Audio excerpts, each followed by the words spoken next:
Padre Simão, sabemos que o Senhor teve a sua igreja destruída na Síria e que o Senhor teve 24 horas para abandonar sua cidade. Vindo então para o Brasil na cidade de Curitiba. Como foi essa experiência?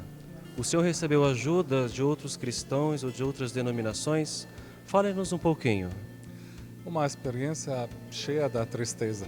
Não é fácil deixar uma igreja que você serviu durante 15 anos, em verdade menos de 24 horas, só 5 ou 6 horas para deixar. Mas antes de sair, como padre, eu peguei comigo todos os cristãos, né? Aqueles que ficaram lá, o Estado Islâmico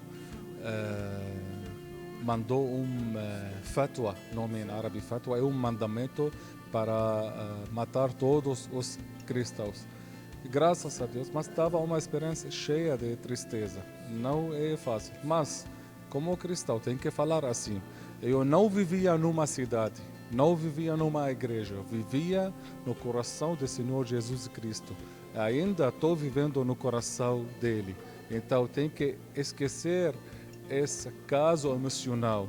Tem que viver como um fiel. E como um fiel, tem que agradecer a Deus, porque Ele permanece para a gente sair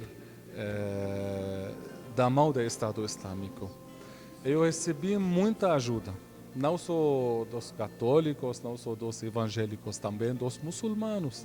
E tem que deixar claro no pensamento brasileiro, no pensamento de todo mundo, esse Estado Islâmico não tem plano islâmico, tem plano político. Eles mataram muçulmanos mais do que eles mataram cristãos. Eles destruíram mesquitas mais do que destruíram igrejas. Não tem que ser claro.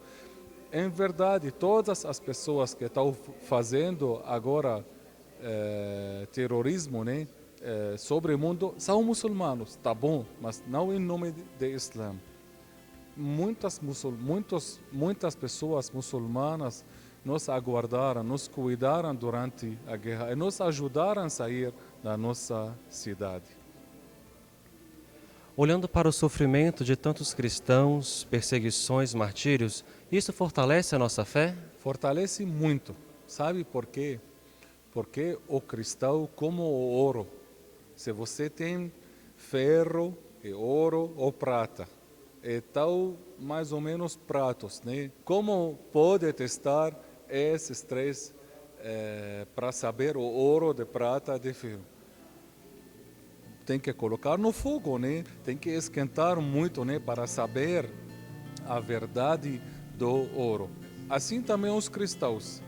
As épocas que os cristãos estavam iluminando, estavam as épocas de 10 imperadores bizantinos que perseguiram os cristãos.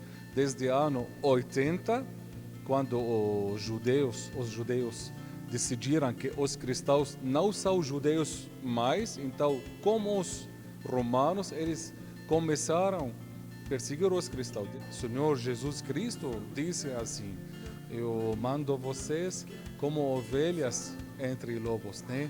Então tem que obedecer os mandamentos do Senhor Jesus Cristo, não durante as épocas sem guerra, sem perseguições.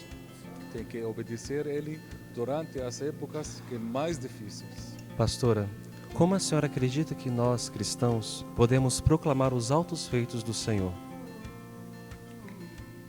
Eu acredito que nós podemos proclamar os altos feitos do Senhor quando nós estamos unidos, de fato comprometidos com realizações em comum.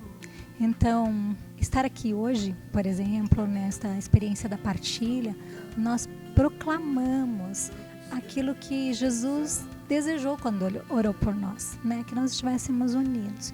Vou tentar ser bem prática. Nós temos tido a experiência lá no Hospital do Rossio, de uma pastoral hospitalar, onde nós temos a unidade de várias denominações cristãs. Então, quando nós chegamos diante de um paciente, nós não estamos ali defendendo a nossa confissão religiosa. Nós estamos proclamando o amor de Deus. Nós levamos palavra de esperança. Nós temos uma escuta empática. Nós vivenciamos a compaixão como um dom do Senhor. E lá, o importante não é qual é a confissão, como eu já coloquei, mas sim o amor de Deus. Nós somos instrumentos, flui a partir de nós este amor. Então, tentando responder a sua pergunta, nós podemos proclamar quando nós nos permitimos ser usados por Deus, sabe? Em unidade com o outro. Lá em Israel, o Monte Hermon, ele tem neve. E aquela neve derretendo, ela abastece toda a cidade, todo o entorno dela com água. Quando nós estamos unidos, nós proclamamos os feitos do Senhor, porque todos são abastecidos. Na unidade, todos são abençoados ao nosso redor. Infelizmente, sabemos que ainda existe muita desunião entre nós cristãos, de diferentes denominações. O que a senhora acha que nos divide na vivência de nossa fé? Eu acho que o que nos divide é tudo o que não está centrado em Cristo. Tudo o que está no entorno pode nos dividir. Deveria nos ajudar, mas por vezes nos divide. Então, o que nós precisamos fazer é nos converter de novo. Eu não sou ingênua, nós não somos.